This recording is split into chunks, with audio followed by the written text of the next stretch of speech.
I needed that. All right, how's it going, everybody? Welcome to episode 29 of the Film Planet podcast. I'm Nadal, Jamal. and we're going to be talking about Aquaman and kind of just the DC movies moving forward, yeah? Yeah. All right, It. so it's going to be a shorter podcast today, but we're a little goofy today, so expect some goofiness. But, Yeah. well, you start. It exceeded expectations. Yeah, it did. Aquaman. I mean, it's about to be at $1 billion. It's 900 million right now, or real close to 900 million. I mean, I don't think It was number one at the box offices last weekend. Yeah, so I don't think nobody expected that to be that good. Like, considering what came out within the first week and the last 2 weeks of the movie, so I mean, I think people were thinking at best Ant-Man and the Wasp numbers, but now it's making like it's on pace to Black Panther Infinity War range. It's the most successful DC movie today, right? Yeah. Well, I guess even the trilogy, right? But I think that also shows you that people don't listen to these critics as much as you think. They don't hold as much power as they used to. Yeah. Which is a good thing, in my opinion. Because Venom was supposed to be a big flop, too. And it almost hit $1 billion, so. Yeah, it made 850, so. But this is more about the success of Aquaman because it's the bigger success all the way around. It's a better movie, in my opinion, as well. It's a better movie, yeah. It is. I would just want to say, going forward, this really helps the DCEU out in the momentum. 100%. Because now you're going to have people invested to see Shazam. Then you have the Joker movie. Then you have Birds of Prey. Then you have Wonder Woman. Yeah. And I'm sure all those will be... Shazam not going to make as much as Aquaman, but I think because of the success of Aquaman, it'll get people in the theater. But it'll definitely be 500. I'm thinking about 500. Because if you really look at it, Shazam is that new guy on. He's not a new character, but in terms of he's movies, one of the oldest. But in terms of movies, he's brand spanking new. Like nobody knows who it is. He's just gonna be with fair warning. He's gonna get compared to Superman a lot. Yeah. Even though doesn't he fight Superman like the comics and stuff? Yeah. Like he goes toe to toe with Superman. One of the greatest, in my opinion, one of the greatest comics ever made, Kingdom Come. He gets kind of brainwashed by Luthor in a dystopian future. Yeah. And he has to face an older Superman, so that's pretty cool. So, but no, Aquaman was great.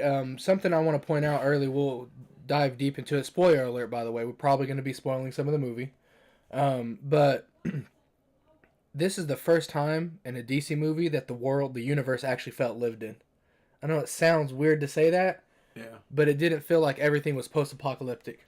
Like it felt like there was people in the cities and people in the towns. I'm not even talking about Atlantis and the underwater stuff. I'm talking just in general. Just in general, the world felt alive. It felt alive and lived in, which I think is a credit to James Wan.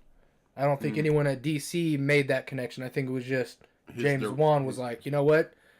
He's very good about world building and ambience. He did a lot of horror movies. And one of the biggest things in horror movies is making the world feel eerie outside of just the characters. And he was able to translate that into the actual Aquaman movie. But that's just one thing I wanted to point out because it's not bad or good. It's just something I want to point out because I think it's a big difference for what DC's been putting out. It's good. You want your world to be enriched. And Aquaman did a great job. Like, when they went down to Atlantis and had the different every sea had a different leader. Yeah. Our king. The different kingdoms of the sea. That was pretty awesome. That was cool. That was pretty cool. I liked Mara. I liked her. I thought I wanted, not because of Amber Heard's allegations but I thought she was going to be dry and not fun, but she actually ended up being a very good contrast to Jason Momoa's Aquaman. Yeah. Which says a lot because, like, well, you know what? We should just transition to Jason Momoa's Aquaman. I mean, I think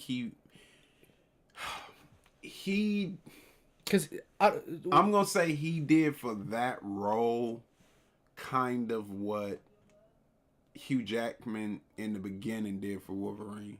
Like just made it how do I say it? Blew the character up more than what it usually was before. Yeah, because Wolverine was always uber popular even before the X-Men. Because Aquaman was popular, but he was always he was kind of the ass of the suit. Now Wolverine was never the laughing stock, but he was more of an anti-hero. Cool, like he was never a hero. He was just like, yeah, but even then, he would have more of a cult following. yeah. Then once Hugh Jackman got a hold of him, Wolverine became one of the more popular. I mean, just an entire Marvel, not the X-Men. He put his own twist on it. He was always the most popular X-Men. Because as you know, I'm not big on comic books at all. Usually, all my knowledge, I lean towards this dude for it. I find out everything from him. And just from my own little research, like Aquaman was just what Jason Momoa portrayed Aquaman is not what Aquaman is in the comic books. Well, that loud kind of yeah, you're right. Kind of boyish, really just trying to have fun, but he still cares about his family and his friends and stuff like that. But that's not even like what Aquaman is. I think that's just I'm a big Jason Momoa fan. That's just who he is. That's who he is. He literally just played himself, and they slapped the Aquaman title on it. Well, they added, in a sense, they added some character to it. But like even the way he dressed in the movies, just how the dude dresses in real life. Yeah. I looked that up. So the costume design, they have one on set, but Jason Momoa actually brought people in that design his own clothes to do his Aquaman costumes. Oh yeah, he pulled a Robert Downey Jr. So he actually brought people in, like like everything he's wearing. I mean, down to the rings he's wearing was designed by friends that he actually wears on a daily basis. So I thought that was pretty cool because he just kind of made that character him. Mm-hmm. And a lot of actors do that, but they do it in a very different way. Like they kind of weird stuff where they meditate and kind of get in the head of a character. This dude's like, nah, I'm bring Aquaman like to me. Denzel. Yeah. And Jason Momoa, he's a very good actor. Yeah. He'll tell you he's no thespian. He's no Daniel Day-Lewis or...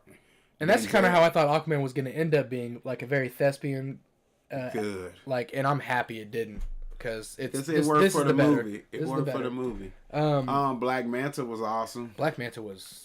he was dope. I enjoyed him. Now that I sat on the movie... Ocean Master was a very effective villain, but I don't think he was one of the standout villains in comic book history. But he did his job. He was effective. Yeah, it's that movie. Like I think we were talking about it when we got out of the theater. Was a soft reboot for the universe. Mm-hmm. Like just a quick little reboot, and they're gonna build everything off of this movie. Because I remember when this movie first got announced, it was supposed to be a prequel to Justice League. Yeah, it was the whole movie was supposed to be a prequel to Justice League. And when we see Aquaman in Justice League, he's full on king at this point, and he wasn't so that's what's very interesting to me is that they scrapped everything. You know what? We got to reboot after Justice League, and they redid the story. Yeah, a little bit. I mean, obviously, they probably kept a lot of stuff because a lot of that script was probably done and shot. But man, that movie was from beginning to end. It was a little. There was some parts that were a little dragged. I didn't think they really needed it. Was the movie that the DCEU needed. Nobody's talking all greatest comic book. Well, you put greatest. I put it on there for a clickbait but for him, it might be the greatest comic book movie ever. It's all. I enjoyed it. It's all opinion based, but go ahead. I was just gonna say this is the movie they needed. Oh yeah, absolutely. I mean, from the beginning, it was fun. It was a critical. Success for them and a commercial success, and it was good because we all know damn well a movie can make a bunch of money and it might not be good, and it's mixed. Everyone seemed to be leaning towards they love the movie, and even money. Guys like me, I liked it. I didn't love it. This is probably the first time like me, him, and our friend, we all went to a movie and we all enjoyed it. But usually when all three of us enjoy a movie, me and the doll enjoy more than her, but this go around they both enjoyed it more than me, so that's rare. Yeah, but that's the first time in a while that all three of us. It's happened before, but it's like where we all really enjoyed. Like we all said this movie was good. That's pretty cool. So something I wanted is a credit to James Wan again, but like the mixture of that sci-fi kind of feel that he put into it. Yeah, it almost had like a Masters of the Universe. Oh yeah, like just, old '80s fantasy vibe. Like the sound design and everything was like it was on point. Like I didn't expect that when they first go through Atlantis and you hear the music, and you see like everyone flying around, floating around. I guess technically, that was cool to me. Let me say, I didn't expect that. I honestly didn't expect. Let me say this too.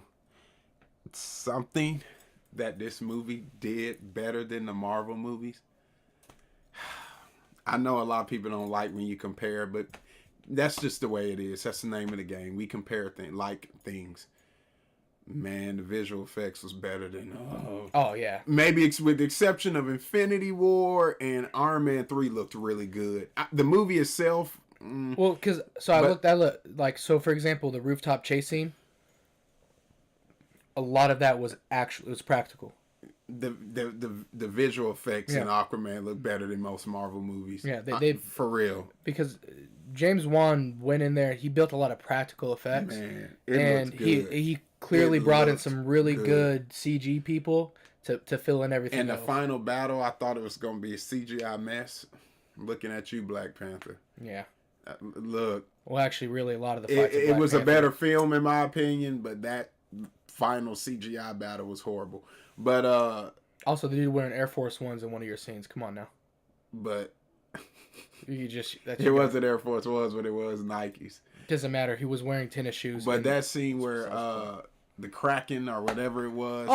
Oh my God. That was great visuals. It was epic. It was like, now this is not on the same level, but it kind of reminded me of Return of the King a little bit. It's not on the same level by any means, but it was like just that when they finally clashed, like it was like, that was pretty cool. Whatever that alligator thing he was riding, I want one. Yeah. That thing looks awesome. And then even, how do I explain it? Like the swimming in it. Because I was kind of like, how are they going to pull off them swimming fast in it? But they pulled it like it looked fine. Yeah, that led to one of my problems in the movie, though. What? They kind of, this is a nitpick for me. Because anytime it's a good movie, you nitpick it. There's really no glaring. But it's kind of like it was a lot of exposition explaining things. And me as a constant moviegoer, maybe me, I kind of like my movies more. Okay, bro, I get it. By watching the movie, you don't have to explain it. But they kind of had to explain everything. They would have it was almost like a cut scene from a video game. This, and this. Why he can fight, why he can swim fast, why he knows how strong he is. And then boom, the action. Which is fine, but that right there tells me, and I'm not trying to give anyone a benefit of the doubt, that feels like a corporate hand. They don't think they would trust the character. That's what I'm saying. That feels like corporate kind of, well, we got to do this just in case people don't know, blah, blah, blah. You get what I'm saying? And that's what part of him saying drag the movie. That's what dragged the movie for me. Those little, they were only 1 or 2 minutes at a time, but they happen about 4 or 5 times. And it was right at the beginning, then towards the middle. It never happened at the end. And I was saying, Aquaman to me was a good movie that could have been a great movie. They just trimmed the fat. It cut the pace. Because that movie was paced well. And then you could tell, James Wan was probably forced to put these little tidbits in. And it just destroyed. We're busy. And it destroyed the pacing of the overall movie. Which, I mean, either way. Like you said, it kept it from being great. My opinion was great, but that's my purely biased opinion. Yeah, that's just me in my opinion. And let's see. One thing I did like about it was, I know people talk about Black Panther, Killmonger having a really great motivation. Yeah. Ocean Master had a really great motivation as well. So did Black Manta. Yeah, so did Black Manta. It just kind of Ocean Masters, because this is the quickest pollution. Is the human race, us, is dumping. They kind of brushed over that. I wish they would have got deeper. I wish they would have died. I really wish they would have, because that's a big issue. He's still alive, so we might see that. Aquaman that's being one king. thing. That's one thing. I mean, it always sequel. So, I don't actually see Ocean Master becoming the bad guy again. He'll be more of an anti-hero. I think he'll be more of an anti-hero. Again, because all we do is compare. He's gonna feel like a Loki, like a Thor and Loki. He is the bad guy, but he's like, yeah, but he's my brother. Yeah. And you know what I mean? I can't punish my brother and stuff like that. Even right when they arrested him. He did all these bad things and they arrested him. Yeah. He kind of gives Aquaman this little smirk, and Aquaman kind of gives him a smirk back, kind of like, I know what you did is wrong, but you're still my brother at the end of the day. What cracks me up about it is this dude just killed. Oh, he just one killed of the king. Oh yeah. Well, he murdered more than one king. He murdered 2 kings. He murdered the crab dude and then the fishy dude. Oh, I don't know their names. He did. The crab I dude thought and the he fish- spared the crab dude and just said, "Give me your he killed him. kingdom." He said, "No, give me your." He said, "I will give you my kingdom." But Oh, that's right. And then he said, "No, Ocean Man." That's when he said, "Ocean Master." You're right. He did. Yeah, you're right. He spared him, but he killed. But he killed the mermaid dude. So yeah. Merman. He said, "Merman." I don't know what he was, man.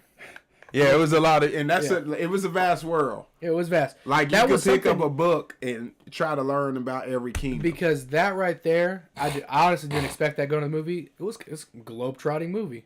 World building. Yeah, like they went everywhere. It's the ocean, of course. Well, that's what I'm saying though. But they could have easily just spent their entire time hanging out in Atlantis. Easily could have done it, and they didn't. Let's be honest. Any other director, well, not any other director, but another director would have been like, you know what? Atlantis is enough information. We're good. Yeah. That's one thing. The flashbacks that I did enjoy was the reasoning behind the trident, why it was built, what caused the downfall of Atlantis. Yeah, that was very. That 80s. I did like. That was very 80s. That was very cool to me. The guy who played what's the king's name? Orm? No. You're talking about the actual king, the first king of Atlantis. I can't think of that. You know what I'm talking about, though? Anyways, the actor's name is Graham McTavish. He played one of the hobbits in The Hobbit. Oh, okay. So that's how I recognized him. Oh, Nicole Kidman did a great job. Oh, as Nicole his mom. Kidman was awesome. That fight scene in the living room was on point. That was pretty cool. Yeah, like, she did it. I mean, it was a good movie. It really was. She was kicking their asses, man. This is the right direction for DC. They have what's up next? Shazam. She got Shazam. Then the Joker movie. Then the Wonder Woman, right? No, Birds of Prey. Then Wonder Woman. So they end on Wonder Woman. And you know the. And by then we'll have Aquaman too. Because it's Joker then Birds of Prey. You know they're gonna tie Batman into that. And somehow. Like you were saying, Joaquin Phoenix reportedly has killed it as the Joker. So DC, which might rub some people wrong because they want to die on that corporate Heath Ledger hill. Hey. But Joaquin Phoenix is an amazing actor, so don't be surprised if he kills it. So it makes me think like, rumor is that Marvel are trying to fast track the X-Men. Oh yeah, and I think it might be because of the success of Aquaman and what they have going forward. Oh yeah, they're scared. They're a little scared. They want to be. Of course, they want to be ahead of the game. Because so Marvel has been coasting. They've been cookie cutter approach. Everything has been meticulously planned out, and I think DC is finally getting their stuff together. But they're allowing Vision to take over just building an entire universe. Yes. They're going to be tying things together. That's piece by piece. It's going to happen, but they're not going to derail a visionary from making a movie. I think Marvel is more of an assembly line for better and for worse. Correct. And DC is they can pump them out faster. DC is more of a myriad of different. It's like an art. Let's put it like this: an assembly line and an art gallery. Yeah. Pros and cons. Correct. It's all under one roof. Correct. But it's different visions, like you said. Versus Marvel is an assembly line where they're different products, but they're all ultimately one. Same. Yeah. Yeah. So, like, for example, the people who like Marvel movies, who like Iron Man, are going to like Iron Man 2, 3. They're going to like them all, no matter what. Like, I like Aquaman. The Joker movie might rub me the wrong way, and I might not like it. Sure, Shazam. That's what he's talking about, that assembly line versus art gallery. Art gallery, oh, man, this looks amazing. Then you walk over here like, ooh, I don't know about that one. Yeah, but they're all the same. They're all the same. Because even with people with Marvel movies, I didn't like it as much as this one, but it was okay. Yeah, it's never I'm good. I'm good on that one. It's never that. So like for example, I mean, I'll use Justice League. We both liked Aquaman, right? I want nothing to do with Justice League. Most people don't. Yeah, but then you get what I'm saying. A better example probably would have been. That's the most recent one. Suicide Squad. Because I hate that movie. But a lot of people liked it. A lot of people made its money. And it did have its own little take on it. It was definitely its own vision. But I think DC, this is the first time I feel like DC has like a lot of momentum. And he thought another example, he loved Aquaman. I really enjoyed Wonder Woman. He thought it was just okay. It was an okay movie to me. Yeah, so. So like I'll even harken back to I think I said it, but it was like a couple months ago on the podcast when I got back from Comic-Con. They showed us some scenes from Wonder Woman 84 and Shazam, and then they showed us some stuff from Aquaman. And the first thing that came was like, man, these like completely different than what they've made in the past. It was more bright. The worlds felt lived in. I mean, so I got something cool about Aquaman. Go ahead. I meant Wonder Woman, 1984. I was thinking about it. The movie is named Wonder Woman 1984, and at the beginning they show her looking at surveillance cameras. Maybe it's a play on the George Orwell book, 1984, Surveillance. Big Brother is watching. Big Brother's watching. Hence why that might be their way for bringing Chris Pine back. Because we know he's in the movie. We just don't know how he's in the movie. Villain may not be a god after all. Because the rumor was that the villain might be Hades. Oh, that would be so cool. Mm-hmm. That would be so cool if they continue that theme. Yeah. But anyways, we're mainly talking about Aquaman and well, we are talking about DC. Because this is all stemming off of Aquaman has created this conversation. My question to you is this. When do we get it? Because we don't know, we're unsure about Superman, but Batman is in. When do you think you get an announcement for a Batman movie? Comic-Con? Batman movie? Comic-Con? Or sooner? I would say Comic-Con. Comic-Con? I wouldn't say sooner, because they don't want to, like, the Joker and all. With the Joker movie coming out in October. The Joker movie's October, so that's after Comic-Con. Yeah, so... We might hear rumors about it at Comic-Con, and we won't see anything till the Joker comes out. So you think they'll announce it after the Joker movie? Correct. Or we'll get some type of weird Batman type cameo. I think they'll announce. Because when's the Joker movie taking place? It's a different time era. Yeah, like I think Joker movies on Vision. It's like the 70s or 60s. I think Joker movies is on Vision, so they say. Yeah. But Birds of Prey is definitely tied into the DCEU. Yeah. So Birds of Prey might have a nod to Batman. Who's directing Birds of Prey? It's Ava DuVernay, right? No, she's directing New Gods. Okay. Ooh. Now that's gonna be an ambitious movie. If y'all think of the New Gods, think of those Celestials you've seen in Guardians of the Galaxy and Thanos' people. Think of a full movie just about that. Okay, that's gonna be pretty cool. And Ava DuVernay is directing it. She's a good director. It's just that her last. The DC version of that. Yeah. It's Darkseid, Orion. Yeah, it's DC has like, they seem to have gotten their shit together, so far. Based off Aquaman actually being out and seeing it and taking it in, and then the rumors that we're hearing about everything else, they seem to have gotten it. But we'll see. It's only a matter of time. We'll eventually find out. We'll see. But that was something I was also wanted to think about is, what do they do with Batman? Because right now the approach is everything's brighter, the world's more lived in. Can you do that with Batman? Well, Batman, I've always... You get what I'm saying? I think Batman be fine. Batman is one of the superheroes. People are just going to like him. You can put him anywhere, anytime. Okay. Kind of like Spider-Man. Yeah. You can just throw him in. Oh, it's Batman. And is Ben Affleck still playing Batman? No. Or is he done? I think he's done. So what do you think they should do with Batman then? So they're going to clearly they're going to do something with Batman. Not as old as Ben Affleck, but I don't want a young Batman. Get one middle age. Because I was thinking like Batman 34, Beyond. 35. You think they bring back? No, I don't want a young Batman. I was going to say bring back Christian Bale, but I don't want a young Batman. I never care for a young Batman. Yeah. I'm just trying to think, like, I don't know, I didn't mind Ben Affleck's Batman. I'm thinking Christian Bale age when he did Dark Knight. That's what I'm saying, yeah. 32, 33, 34. Who could play him, though? Just out of... Well, we're not going to talk about it too much, just out of curiosity. Or do you think they should just go no-name?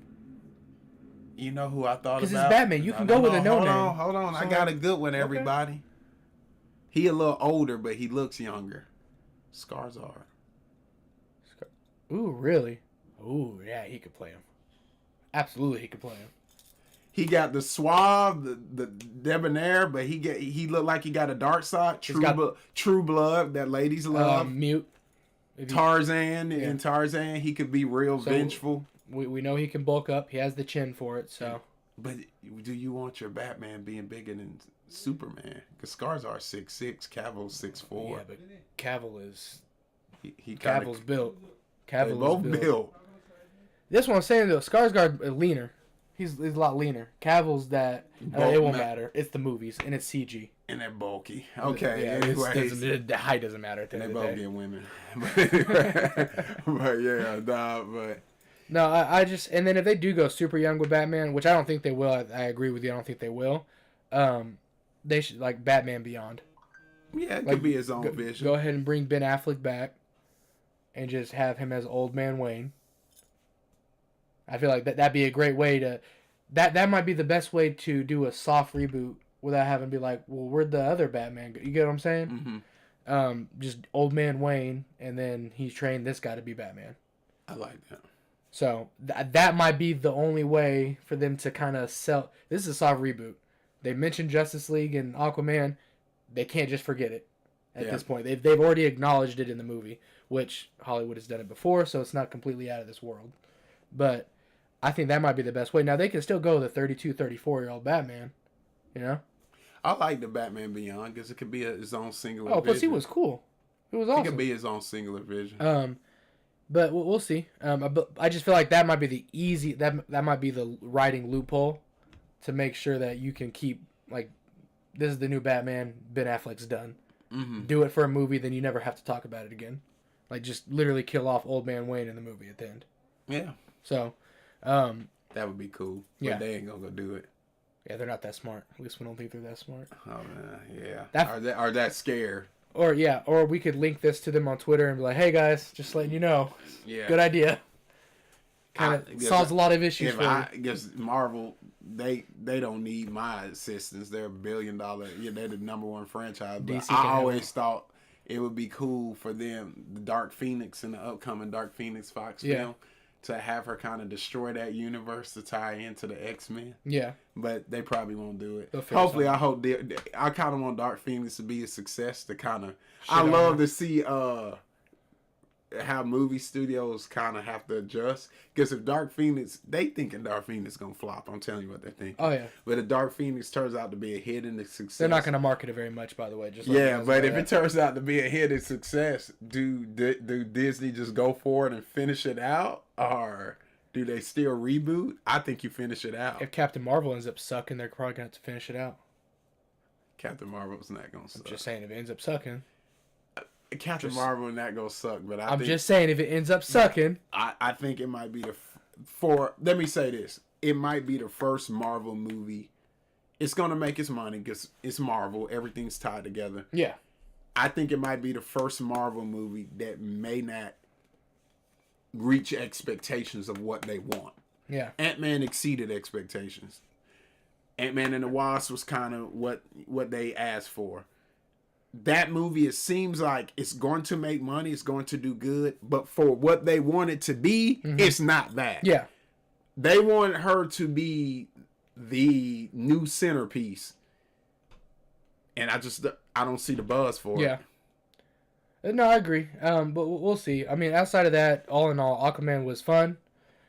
It's probably still in theaters because it's making a lot of money, and you probably can still catch it in It'll IMAX. make $1 billion. Go watch it. It's a watch it in IMAX. experience. And watch it in IMAX. It's definitely worth it in IMAX. You could watch it in 3D, but I've never been a big fan of 3D because I'm pretty sure the movie wasn't shot in 3D. So no IMAX, just IMAX. I mean, just regular IMAX. Yeah, no, IMAX 2D. 3D. Yeah. Other than that, I mean, do you have anything else you want to add to it? No, we need to catch up.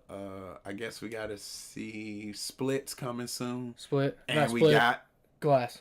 Why do I keep calling it Split? Glass. We'll be reviewing that for sure, and That's like next we week, need isn't to it? find time before it gets out of theaters to see Into the Spider-Verse because it's getting rave reviews. Yeah. And we have yet to see it, but we need to see it. Oh yeah. So yeah, Glass. Okay, I got it because I was about to say Split again. Glass and Into the Spider-Verse. So Glass and Into the Spider-Verse. Anyways, that was this week's episode. Peace. Peace.